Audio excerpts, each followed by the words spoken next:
जय श्री राम। प्रिय श्रद्धालुओं, महाकुंभ मेला के 10 खास खबर में आप सभी का स्वागत है।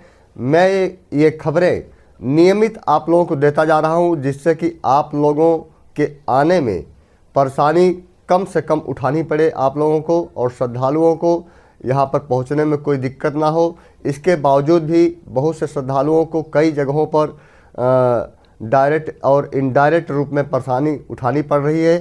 तो इसके लिए जो है कि आप लोग समाचार सुनते रहिए, जिससे कि आप लोग सतर्क रहिए। सबसे पहला खबर दोस्तों, खास खबर है, आज का दुखद समाचार है जो नई दिल्ली रेलवे स्टेशन पर भगदड़ के कारण 15 लोगों की मौत हो गई है और जो है कि कई लोग घायल हो गए हैं। तो दोस्तों, ये भीड़ जो है कि इतनी ज़्यादा श्रद्धालुओं की जैसे जैसे मेला समापन की ओर बढ़ता जा रहा है, वैसे ही जो है कि भीड़ बढ़ती जा रही है। और ऐसे में जो है कि कल रात लगभग 10 बजे नई दिल्ली रेलवे स्टेशन के प्लेटफार्म नंबर 14 और 15 पर भगदड़ मच गई, जिसके वजह से कुछ श्रद्धालुओं की मृत्यु हो गई और जिसमें 11 महिलाएं और 3 बच्चे हैं। दोस्तों, मैं आपको कहना चाहूँगा कि माघी पूर्णिमा का स्नान महाकुंभ में बीत चुका है, समाप्त हो गया है। और यदि आपको स्नान करना ही है तो कभी भी 26 फरवरी के बाद भी कभी भी एनी टाइम संगम स्नान आप लोग आके कर सकते हैं। और जब ये माघी पूर्णिमा के स्नान बीतने के बाद अब अन्य स्नान का सिवाय महाशिवरात्रि के अब बहुत से स्नान का कोई बहुत महत्व नहीं है। जितना आप इस समय स्नान करके पुण्य कमाएंगे, उतना किसी भी समय आप आकर के यदि आपके मन में श्रद्धा भाव है तो उसी श्रद्धा भाव के साथ स्नान करेंगे तो आपको भी उतना ही पुण्य मिलेगा। इस भीड़ भाड़ के समय में आप लोग अपने परिवार और बच्चों के साथ खतरा मोड़ ना लें और कतई प्लानिंग अब न करें। महाकुंभ में आने का प्लानिंग अब न करें। हालांकि 10 दिन का समय अभी बचा है, लेकिन कतई इसमें प्लानिंग ना करें। यदि आप फैमिली के साथ आ रहे हैं, बच्चों के साथ आ रहे हैं, तो विशेष तौर पर आप लोगों से आग्रह है कि अपने परिवार के साथ ट्रेनों में इतनी ज़्यादा भीड़ है, फ्लाइटों में टिकट नहीं मिल पा रहा है या मिल रहा है तो बहुत ज़्यादा पैसा लग रहा है। यदि आप प्राइवेट गाड़ियों से आ रहे हैं तो प्राइवेट गाड़ियों को बाहर रोका जा रहा है। तो ऐसे में दोस्तों कतई समझदारी नहीं है कि ऐसे में अपने परिवार और बच्चों को खतरे में आप लोग डालें। दूसरा खास खबर है दोस्तों, मेला समापन की ओर है पर भीड़ बढ़ती जा रही है। मैंने अभी बताया कि चारों तरफ से ट्रेन में जो श्रद्धालु आ रहे हैं वो तो आ ही रहे हैं, प्राइवेट गाड़ियों से भी श्रद्धालु बाई रोड भी आ रहे हैं, बसों से भी आ रहे हैं। तो ऐसे में दोस्तों जो शहर के 10-12 किलोमीटर पहले जैसे मुख्य स्नान डेटों पर गाड़ियां रोकी जा रही थी, अब भीड़ बढ़ने के कारण वही योजना उसी तरह का फार्मूला अब अपनाया जाने लगा है। क्योंकि ऐसा लग रहा था कि बसंत पंचमी के बाद भीड़ कम होगा, लेकिन नहीं हुआ। ऐसा हुआ रहा था कि माघी पूर्णिमा के बाद भीड़ कम होगी, लेकिन फिर भी नहीं हुआ। भीड़ कम होने के बजाय भीड़ बढ़ती ही जा रही है। तो ऐसे में मैं आप लोगों को अब कतई नहीं कहूँगा कि आप लोग महाकुंभ मेले में अपने परिवार और बच्चों के साथ, बुजुर्गों के साथ आएँ। आपको स्नान जरूर करें, लेकिन कभी भी महाकुंभ मेले के बाद कभी भी एनी टाइम करें। आप श्रद्धा, भक्ति, प्रेम भाव अंतर्मन से करेंगे तो आपको उतना ही पुण्य मिलेगा। तीसरा खास खबर है दोस्तों, आचार्य अवधेशानंद गिरी जी महाराज जो जूनागढ़ अखाड़ा के आचार्य महामंडलेश्वर हैं, उन्होंने कहा यह आश्चर्य की बात है कि इतने श्रद्धालुओं की इतनी ज़्यादा भीड़ और विराटता, ये एक तरह से महाकुंभ नहीं बल्कि सनातन महाकुंभ है, सनातनियों का महाकुंभ है। तो ये वाकई में इतनी ज़्यादा भीड़ श्रद्धालुओं की इसके पहले किसी भी महाकुंभ में या कहीं भी धार्मिक आयोजन में नहीं हुआ था। तो जितनी अंदाज़ा लगाया गया था, जितना अनुमान प्रशासन के द्वारा लगाया जा रहा था, उससे कई गुना श्रद्धालुओं के यहाँ आगमन क्या सिलसिला जो है वो चल ही रहा है। तो ऐसे में भैया मैं बार बार आप लोगों से कह रहा हूँ कि अब जो है कि अब रिस्क न लें, अब भीड़ कम नहीं होगी, अब भीड़ कम नहीं होगी। प्राइवेट कारों से आने का प्रयास न करें, नहीं तो आपको पैदल जितना पहले चलना पड़ रहा था 15 से 20 किलोमीटर, वैसे अब भी चलना पड़ रहा है। तो इसलिए दोस्तों आप लोग सोच समझ करके कोई प्लान यहाँ का अब बनाइए। चौथा खास खबर है दोस्तों, सेक्टर 19 में कल फिर महाकुंभ मेले में आग लग गई और नरेंद्रानंद पंडाल में। हालांकि कोई बड़ी क्षति नहीं हुई, क्योंकि अब लगभग आसपास के सारे पंडाल के जो साधु महंत सन्यासी हैं, कल्पवासी हैं, वो जा चुके हैं। ऐसे में आर्थिक नुकसान हुआ, लेकिन कोई वैसी नुकसान नहीं हुआ। लेकिन ये आग की घटना एक बार फिर कुंभ मेले में देखने को मिली। पांचवा खास खबर है दोस्तों, आपको बताना चाहूँगा कि अपने अनुभव और यहाँ पर मैं जो मैं देख रहा हूँ कि किस किस सेक्टर में भीड़ है, कहाँ कहाँ पर कुंभ मेले में भीड़ है। यदि आप आ ही रहे हैं, पहले तो मैं मना कर रहा हूँ भैया, अब आप लोग महाकुंभ मेले में ना आए, जान है तो जहान है। तो सीधे बात, आप लोग महाकुंभ मेले के बाद स्नान करिए। और यदि आप किसी कारण से आ ही रहे हैं, आपका श्रद्धा है, आपने निश्चय ही कर लिया है कि मुझे आना ही है, तो आपको बता दूं पहले से कि भीड़ कहाँ कहाँ किस सेक्टर में है। तो सबसे पहले अरेल घाट पर सेक्टर नंबर 23 और 24, वहाँ पर इतनी ज़्यादा भीड़ है दोस्तों, मैं ब्लॉग भी मैं पोस्ट कर दूंगा अभी वहाँ का खास खबर के बाद। इतनी ज़्यादा भीड़ है वहाँ कि एक तरह से कह सकते हैं कि तिल रखने की भी जगह नहीं है, इतनी ज़्यादा भीड़ है वहाँ पर। और मतलब पहुँचने में ज़्यादा भीड़ है। अरेल घाट पे आज पहुँच गए तो स्नान तो अच्छे से हो जा रहा है, वहाँ नहाने में कोई प्रॉब्लम नहीं है। लेकिन अरेल घाट पर जो सेक्टर नंबर 23 और 24 पहुँचने में बड़ी कठिनाई हो रही है, पैदल ज़्यादा चलना पड़ रहा है। तो ये 23 और 24 सेक्टरों में आपकी भीड़ है। वहीं झूसी साइड में सेक्टर नंबर 20 और 21 में, इन दो सेक्टरों में ज़्यादा भीड़ है, जिसमें अखाड़ा मार्ग जो है उस पर भीड़ है। और अखाड़ा के संत जा चुके हैं लगभग ज़्यादातर अखाड़े, लेकिन वहाँ के जो घाट है उस पर भीड़ है। और ऐरावत घाट जो सेक्टर नंबर 21 में है वहाँ पर भीड़ है। और 20 और 21 इन दोनों सेक्टरों में भीड़ है। तो आपका 23-24 अरेल घाट और झूसी साइड का 20 और 21 सेक्टर। अब आ जाइए संगम साइड में, शहर साइड में। तो शहर साइड में सेक्टर नंबर 3 और सेक्टर नंबर 4, इन दो जगहों पर सबसे ज़्यादा भीड़ है।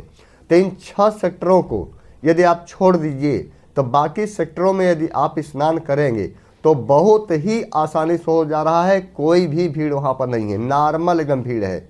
तो इन्हीं 6 सेक्टरों में सबसे ज़्यादा भीड़ है। तो मैंने आप लोगों को इसलिए बता दिया कि आप उसके हिसाब से अपना डिसीजन ले सकें।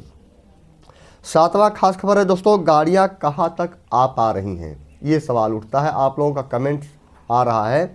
तो देखिए, गाड़ियों का जो आने का सिलसिला है, जो माघी पूर्णिमा बसंत पंचमी के बाद थोड़ा छूट दिया गया था, तो 6-7 तारीख को गाड़ियां आई थी, जिसमें ट्रैफिक की प्रॉब्लम यहां पर हो गई थी। इसके बाद फिर से गाड़ियों पर रोक लगा दिया गया, फिर शहर के बाहर पार्किंग स्थलों पर गाड़ी खड़ा किया जाने लगा।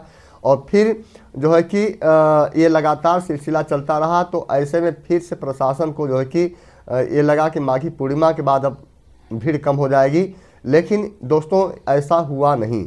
भीड़ बढ़ने के बजाय, अब आपको बता दूं कि माघी पूर्णिमा के और बसंत पंचमी के बीच में 70 लाख से 1 करोड़ के बीच में श्रद्धालुओं का आवागमन चालू हो गया था। लेकिन माघी पूर्णिमा के बाद ऐसा हुआ कि 1 करोड़ पार होने लगा, घटने के बजाय और बढ़ने लगा।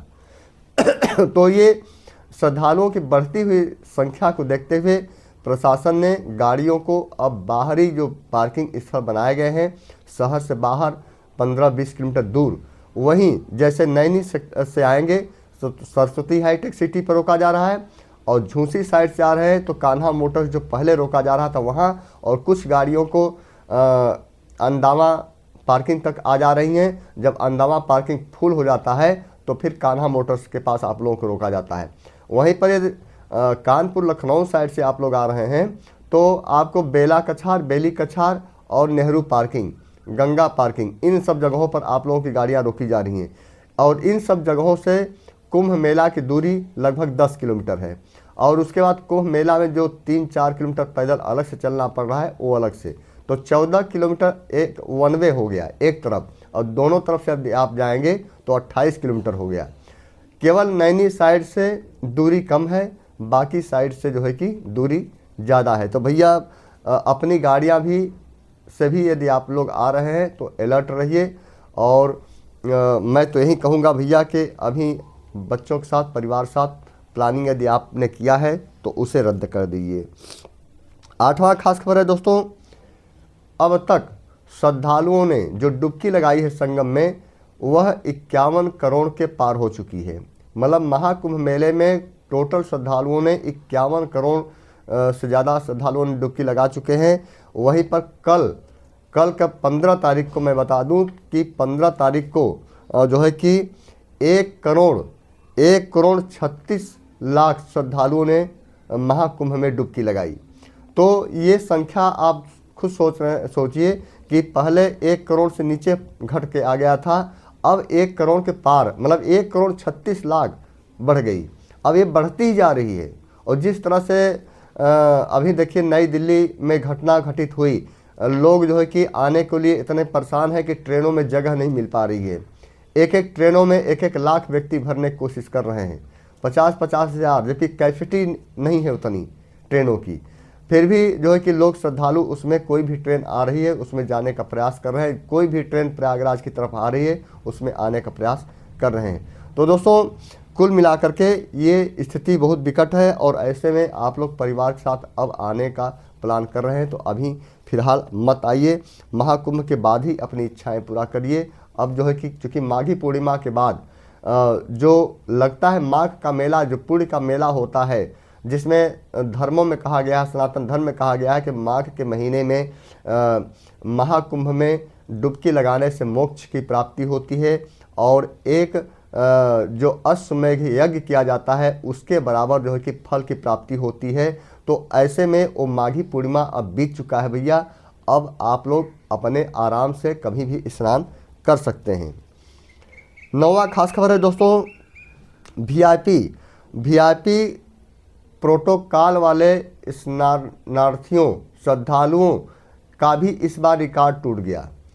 मतलब इसके पहले इतने वीआईपी प्रोटोकॉल में बता दूं कि वीआईपी प्रोटोकॉल में 4,000 वीआईपी प्रोटोकॉल वाले श्रद्धालुओं ने स्नान किया है, जो अभी तक ऐसा कभी रिकॉर्ड में नहीं आया था। और प्रतिदिन अधिकारियों के पास प्रतिदिन लगभग 200 वीआईपी लोगों का फ़ोन आता है कि भैया मेरे रिश्तेदार जा रहे हैं, मेरे ये जा रहे हैं, तो फलाने जा रहे हैं, तो इनके लिए वीआईपी व्यवस्था कर दीजिए जाने के लिए।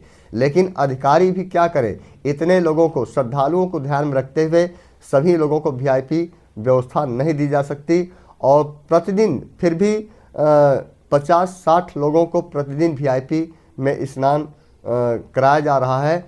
लेकिन बहुत से ऐसे श्रद्धालु हैं वीआईपी जो बिना प्रोटोकॉल के ही स्नान करके चले जा रहे हैं, जो कि बहुत बड़े बड़े वीआईपी हैं, मैं नाम नहीं लेना चाहूँगा। बहुत एक से बढ़कर एक वीआईपी व्यक्ति हैं जो बिना वीआईपी के भी बिना प्रोटोकॉल के ही स्नान करके जा रहे हैं।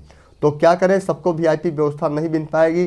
कारण है दोस्तों कि श्रद्धालुओं की भीड़ इतनी ज़्यादा है। मैं खुद कल गया था और आज भी गया था, मैं देख कर आया हूँ सारे जगहों की स्थितियाँ, और जो बहुत ही श्रद्धालु आ रहे हैं अभी भी। 10वां खास खबर है दोस्तों, त्रिजटा स्नान कल था 15 फरवरी को, और त्रिजटा स्नान के बाद सभी कल्पवासी अब जो है कि जा रहे हैं, तेज़ी से जा रहे हैं। और आज ही, कल और आज में सारे श्रद्धालु लगभग जो कल्पवासी है वो निकल जाएंगे। और इनके साथ साथ जो संत महात्माओं को जाने का जो सिलसिला था, और आज लगभग यूँ मान चलिए कि 70% संत महात्मा आज के डेट में चले जाएंगे। तो और एक 11वां खबर है दोस्तों, एक बहुत ही इमोशनल और दर्दनाक कह सकते हैं कि घटना घटी। महाराष्ट्र से एक श्रद्धालु आए थे और अपनी पत्नी के साथ स्नान करने के लिए। पत्नी की जो सांस में थोड़ी प्रॉब्लम थी, मतलब सांस की दवा चल रही थी, और ऐसे में संगम स्नान की उनकी इच्छा थी। पिछले 35 साल से पति पत्नी साथ में कहीं भी जाते थे तो साथ में जाते थे धार्मिक जगहों पर स्नान करने। बहुत से जगहों पर धार्मिक स्नान किया, लेकिन संगम स्नान के पहले पत्नी ने अपने पति के बाहों में ही दम तोड़ दिया। सांस की प्रॉब्लम थी, उभर गया, भीड़ भी ज़्यादा थी, तो ऐसे में स्नान भी नहीं हो पाया और जो है कि पत्नी ने जो है कि पति के बाहों में दम तोड़ दिया। तो एक तरह से ये दुखद और इमोशनल भी घटना थी, तो ये बहुत दिल को छूती है दोस्तों। तो ऐसे में दोस्तों हमारा कुल कहने का मतलब यह है कि ओवरहाल मैं आपको राय देना चाहूँगा कि देखिए, महाकुंभ मेला तो 45 दिन का है, 26 फरवरी महाशिवरात्रि तक का समय, और ऐसे में जो श्रद्धालु स्नान करके चले गए हैं तो ठीक है, लेकिन जो श्रद्धालु भैया पत्नी बच्चों के साथ, बुजुर्गों के साथ, विकलांगों के साथ जो आने के लिए सोच रहे हैं, मेरा भी उम्मीद था, सभी का उम्मीद था, प्रशासन का उम्मीद था कि भीड़ अब कम हो जाएगी, बहुत कम हो जाएगी, लेकिन ऐसा हुआ नहीं और भीड़ कम होने के बजाय लगातार बढ़ रही है और बढ़ती ही जा रही है। पता नहीं कब सिलसिला समाप्त होगा, शायद 26 फरवरी तक सिलसिला समाप्त हो और या उसके बाद भी चलता रहे, ये मैं नहीं कह सकता। लेकिन आप लोगों से मेरा हाथ जोड़कर निवेदन है कि इतने बड़े श्रद्धालुओं की भीड़ में अपने परिवार को रिस्क में मत डालिए, बच्चों को रिस्क में मत डालिए, बुजुर्गों को रिस्क में मत डालिए। जब भीड़ शांत हो जाएगी, कभी भी मार्च के महीने में होली के आसपास आकर के स्नान करिए और पूरे तन मन धन श्रद्धा भाव अंतर मन निश्चल भाव से, मतलब निष्कपट निस्वार्थ भाव से, यदि माँ गंगा में पूर्ण आस्था है आप में, तो इन मनों से आप जो है कि जब माँ गंगा को में स्नान करेंगे, त्रिवेणी में स्नान करेंगे, तो ऐसा नहीं है कि आपको पुण्य नहीं मिलेगा। जो माघी पूर्णिमा का स्नान है वो बीत चुका है और ऐसे में जो बाकी का दिन है वो जो है कि सामान्य दिन ही होता है। और बता दूं आपको कि माघी पूर्णिमा के बाद ये महाशिवरात्रि का समय आता है, इसलिए एक परंपरा बन गई है कि महाशिवरात्रि तक महाकुंभ को रखा जाता है। एक्चुअल में चूँकि जो शिवरात्रि स्नान होता है गंगा माँ का, तो उसमें भगवान भोलेनाथ का विशेष रोल है, क्योंकि भगवान शंकर की जटा से ही गंगा जी का अवतरण हुआ था, तो इसीलिए महाशिवरात्रि तक महाकुंभ मेला लगता है। लेकिन एक्चुअल में जो माघी पूर्णिमा का जो अमृत कलश का जो संबंध है वो माघी पूर्णिमा तक ही है। तो माघी पूर्णिमा तक ही जो श्रद्धालुओं की आस्था है, वो भीड़ है, जो स्नान करने का जो लोग बताते हैं कि पुण्य मिलता है, वो माघी पूर्णिमा तक ही महाकुंभ का लाभ मिलता है। बाकी दिन नॉर्मल होते हैं, तो नॉर्मल दिन जैसे महाशिवरात्रि तक का पहले का समय होता है वैसे बाद का ही समय होगा। तो ऐसे में दोस्तों आप लोग इस भावना को त्याग दीजिए कि अब महाकुंभ लगा है तो महाकुंभ में आकर स्नान करें। आप लोग भीड़ को देखते हुए अपनी सुरक्षा को ध्यान में रखते हुए अब जो है कि 26 फरवरी के बाद ही अपनी कोई प्लानिंग करें तो ज़्यादा बेहतर होगा, मेरी ये राय है। बाकी आप लोगों की मर्जी भैया, आप लोग स्वतंत्र, देश के सब लोग स्वतंत्र नागरिक हैं, जो लोग डिसीजन लें वो भैया आप लोग ले सकते हैं। अगले वीडियो में दोस्तों फिर से एक नई जानकारी के साथ फिर से मिलता हूँ। जय श्री राम।